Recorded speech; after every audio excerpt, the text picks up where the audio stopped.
But the weekly dummies that Sutton was continuing to produce were reinforcing the fear that the paper's original vision was by now irretrievably lost. Division has by then become a very, very wide one between the staff, and especially Keith's people and himself, and the people who set the project up. There was by then an absolute total mismatch between them. And it was by then obvious the paper was not going to be the paper we wanted, and I'm afraid was not going to be even a good paper. I ceased to be employed, a paid employee of the newspaper, as I recall, about 2 weeks before publication. In other words, I stepped down as editorial director because I didn't think that the paper would in any way represent my ambitions for the paper, and I didn't want to be associated with it. As the paper stumbled towards launch with its left-wing sensibilities in tatters, its commitment to equal opportunities nevertheless remained intact. I remember just before the paper launched, when you might expect everybody to be frantically working, to get out deadlines and these great stories we're going to run. I remember suddenly the office was half empty one afternoon. I thought, this is interesting. I wonder where everyone's gone. And everybody was sent off on a deafness awareness course for the afternoon, just before we were about to launch a paper. So I said to one of the people, what is a deafness awareness course? And I think they walked around the streets of Manchester with earplugs. I think that's what the course was about. I thought, well, okay, well.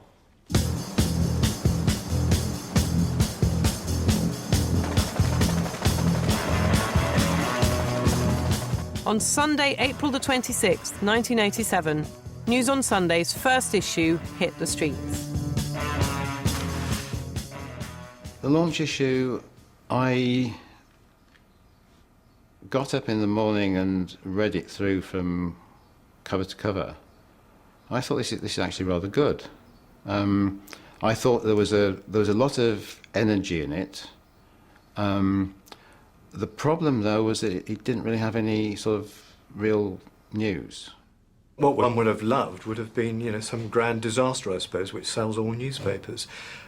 Given the absence of that, as somebody once said, there is no news on Sunday because things don't happen on Saturday. In the absence of a big topical story, the paper led with an article about a man in Brazil who was selling his kidney. The front page splashes I thought was a bit feeble, because here's a bloke selling his kidney. A jobless youngster is selling his kidney, is so desperate. And I thought, can this be Mrs. Thatcher's Britain again? Because this is a left-wing paper, that's the difference. But it happened in Brazil, and Keith, it's a bit far away there. I mean, you expect things like that to happen in Brazil. Now, the kidneys for sale would obviously have been better if it had been in Tooting or Leeds. And sadly, it was in Buenos Aires, but I'm afraid it was the best that we could come up with. I think we'd all accept that's awful, and for people to have to do that is unacceptable. But equally, we're in the UK, and it's Sunday, and people read their papers over their breakfast. I thought it was absolutely ludicrous on a Sunday morning. Ludicrous. People don't want to wake up on a Sunday morning. They want to read the Observer or the Sunday Times because they're serious-minded people, and all that. But you don't open a tabloid newspaper with a picture of a Brazilian who's just sold his kidney.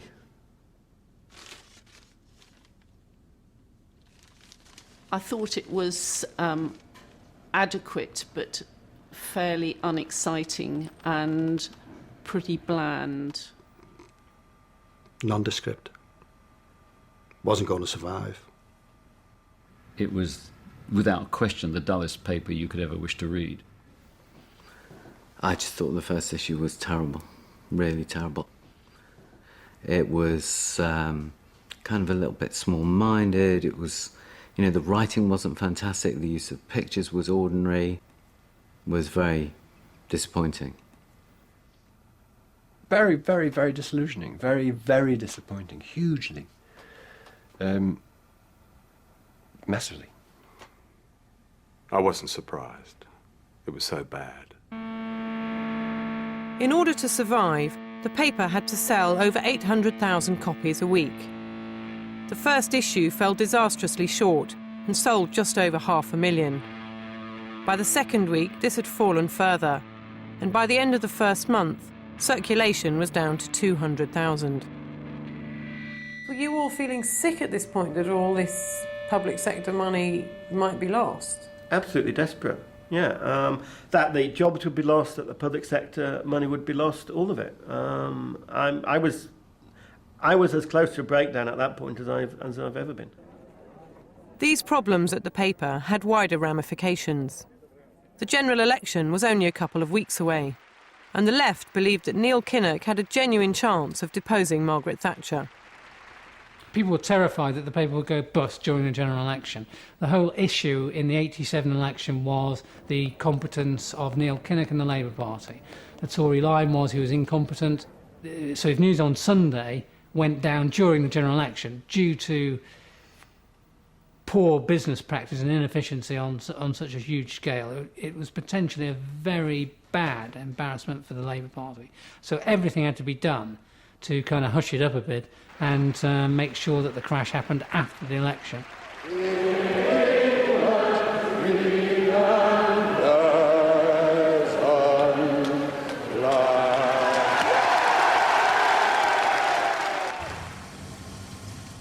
Money was needed to keep the paper afloat, so News on Sunday turned again to its original backers.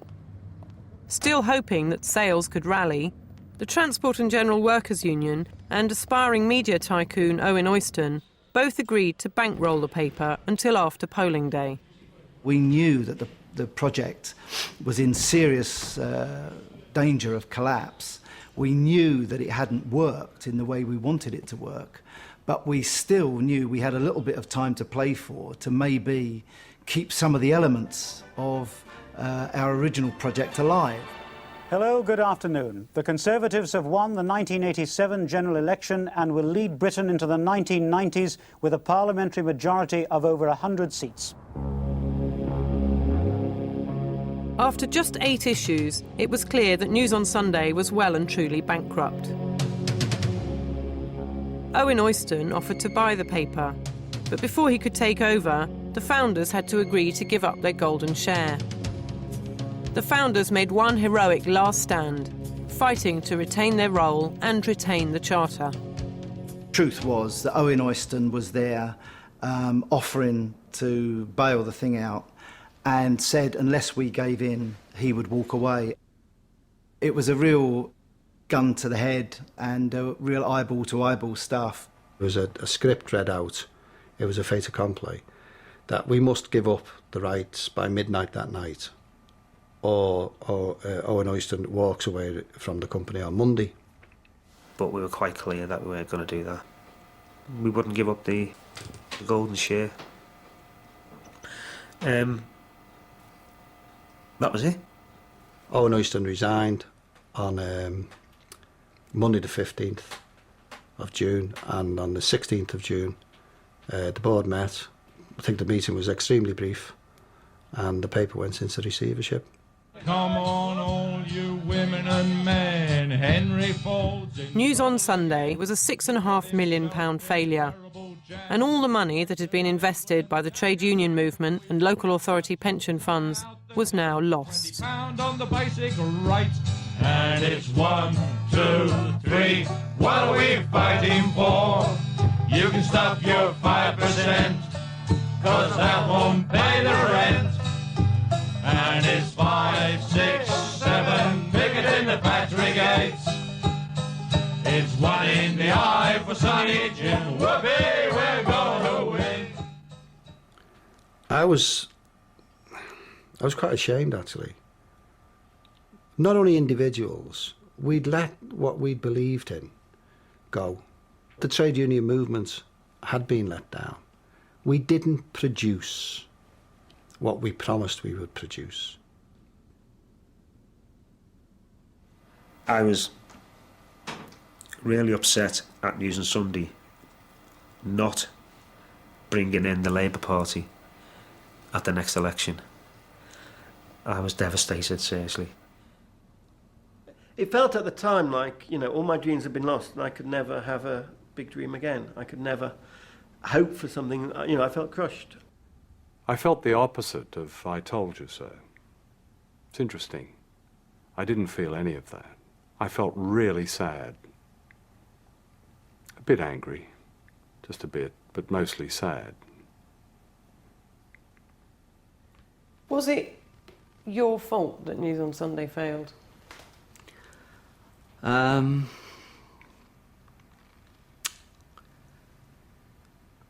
don't think... Well, I think there are a number of things... I don't think it was my fault that News on Sunday failed. It was a failure mainly because it was an editorial failure. But, you know, I fought and fought and fought and fought. And I think if people had listened, then it would have been a different story.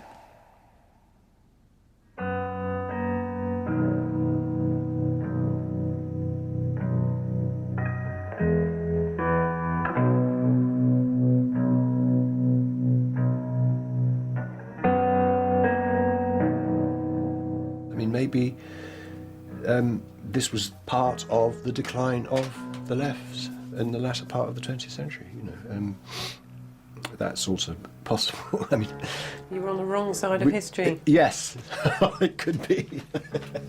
Yeah. As a political project, News on Sunday came at the wrong time because it attempted to promote a kind of old Labourism which was reflective in the kind of solidarities which were already being undermined. The miners had just been defeated. Margaret Thatcher was riding high. We had the Falklands War. The consolidation on the right was quite powerful. And the left needed to cut with that grain in order to survive. And fortunately, the Labour Party was moving into a position to make it more realistic in terms of the real world they were living in. Whereas we were promoting a kind of politics which came from an era which was really finished. And in a sense, I think News on Sunday really was the end of an era rather than the beginning of one.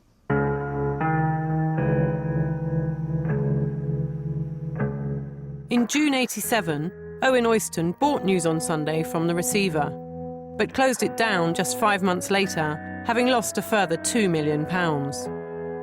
He subsequently went to prison for raping a 16-year-old girl.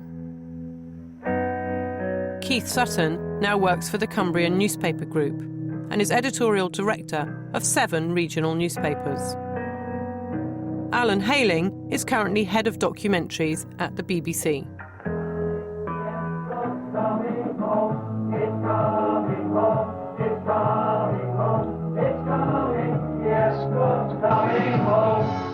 Everyone seems to know the show.